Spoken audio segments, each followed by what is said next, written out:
Earthquake in Nepal in more than 80 years. Search crews still working nonstop, digging through the rubble to find survivors. Yeah, the death toll is continuing to rise. More than 4,000 people when we last checked. Holly Williams has the very latest from Kathmandu. The ground began to heave in Nepal at midday on Saturday.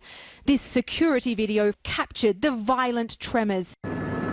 In just a few minutes, the quake razed buildings to the ground, splintered tarmac roads, and claimed more than 3,000 lives.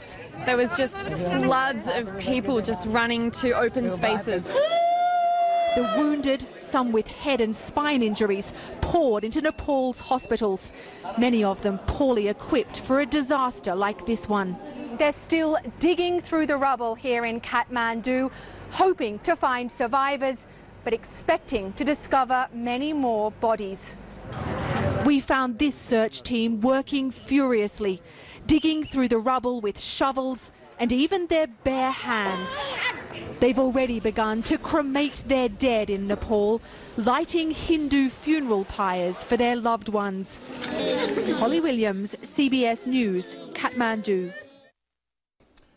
Well, unfortunately, the death toll is expected to rise as rescuers make their way to remote villages. Many people from Oregon and Washington are headed to Nepal to help with the rescue effort. And if you can't go, there are ways to help out here at home. Now, Brent Weisberg goes beyond the headlines to show you how. The reality is, we've got hundreds of thousands of people displaced in Nepal. The totality of the disaster in Nepal is still unknown, but international relief organization Mercy Corps already has a team of about 100 people on the ground. Even in the best of circumstances, Nepal is a poor country with pretty weak infrastructure, so then you throw a massive earthquake like this at it and it really starts to damage that. Those experts are highly trained to deal with engineering issues and with the water and sanitation needs. Mostly what we're doing is distributing essential items. That includes fresh water, hygiene items, and soon the response will turn over to providing shelter.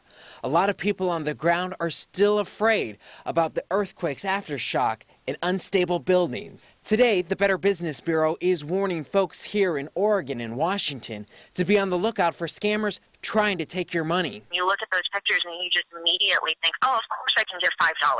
Problem is, there's no way to tell whether or not that money is really going to people in need. They offered these 5 tips. First, stay clear of high-pressure demands. Second, use only trustworthy charities.